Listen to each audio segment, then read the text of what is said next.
Hi everyone. This series of videos is going to take you through lesson 8I in the packet, which is primarily going to be found on page 16.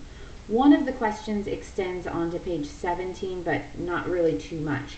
So just kind of make sure that you have page 16 as your primary page of focus today.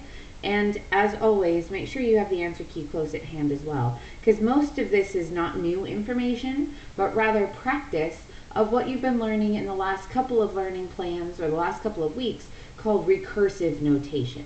Recursive notation is the T of n plus 1 equations. So if you felt like you paid attention to and maybe followed along pretty strongly with the last few pages, pages 14 and 15 in particular, then you might not find that this is really anything new. Most of the questions on page 16 are just different ways of asking the same thing about recursive notation, so this might not be a series of videos that you need to watch super religiously. Obviously you can fast forward, or you can skip ahead, or you can skip some videos altogether if you feel like some of these questions are doable with your current amount of information. Now, in question number 1, it wants you to show or explain how this recursive equation at the top can be used to represent that sequence, 10, 7, 4, 1, etc., etc. So, if you're a visual person and you like to think about a table, this might be a good opportunity to make one. And even though there's not a ton of space on the printed page, you can always use scratch paper, or of course, you can just write really small. But if I make a quick little table with the initial value, that's a zero term, first, second, third, fourth, fifth, as far as I feel like I should. It's not like I have to go very far. I'll translate what they give me here. It says the sequence begins with a 10. Now technically if they give you a list of numbers, that's actually the first term, not the initial value, which I know is kind of strange. Like, wouldn't the initial term they give me be the initial value? It's actually not. When we say to somebody like, hey, what do you see in the list? Oh, 10 is the first number I see. 7 is the second number I see. 4 is the third number I see. 1 is the fourth number I see. We actually translate that really literally. 10 is the first number we see, so it's term 1. 7 is the second number we see, so that's term 2. 4 is the third number we see, so that's term 3. And 1 is the fourth number we see, so that's term 4. Now, if you wouldn't have ever thought of that and you're like, wow, that's weird, that's tricky, I wouldn't worry too much. It's just one of those FYI kind of things. Now, if you think about this sequence, it's definitely subtracting 3.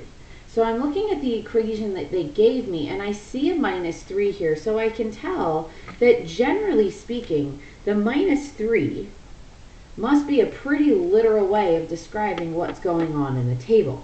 And I don't necessarily need to continue the table very far, although I certainly could. 1 minus 3 would be negative 2. We could go backwards in the table, something minus 3 that gave us 10. Oh, that could be 13. So we could certainly keep the pattern going if we wanted to. But notice how the equation really does say exactly what you expect. Now, in theory, it's wise to test your equation with a point or a value pair in the table that you know for sure works, probably one that they give us. So what I'm going to do is just select one pair in the table, and I'm just going to pick a random one. I'm just going to pick the 2 and the 7, just because those numbers happen to seem kind of friendly. And I'm going to plug in. Remember how the 2 is in the row for n? I'm going to plug that in for my n. The 7 was in the part of the table that we always label T of n, so I'll plug that in for T of n. And what I want to do is actually prove that my equation really does give me a 2 input and a 7 output, and it actually works. So if I start simplifying, that's T of n is going to be 2 plus 1 equals T of, again, n is 2 minus 3. I'm going to look at this and I'm going to say to myself, okay, does this make sense? Is that mathematically valid? Now, if I look inside the first parentheses on the left, I have 2 plus 1. 2 plus 1 is 3 equals T of 2 minus 3. Well, now I need to remind myself, oh, this is how sequences work. Like I've seen this before. T of 3 is the third term. That's always what T of something means. T of 3 is the third term. Which when I go back to my table, I'll look up the third term. That was 4. So I'll put a 4 here. Equals t of 2, that would be the second term. And if I go back to my table, I'll look, second term was 7, so I'll put a 7 there, minus 3, because the minus 3 was part of the equation. So I did a little bit of a substitution, if you will. The third term, t of 3, equals the second term, t of 2, minus 3. Now, if I look at this really carefully, I can definitely tell that is obviously true. 4 is totally equal to 7 minus 3. So that equation makes perfect sense, and it looks like the numbers that I had in the table totally work with this equation.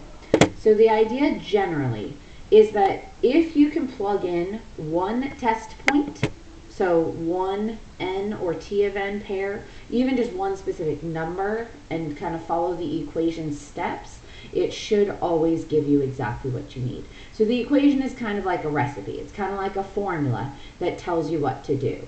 This one basically says, and you'll recognize this translation if you've seen these videos before, to get to the next term, take the current term, actually I don't know why I pointed to the wrong spot, t of n plus 1 is the part that we call the next term, there it is. To get to the next term, take the current term, that's t of n, minus 3. And we know that translation makes sense.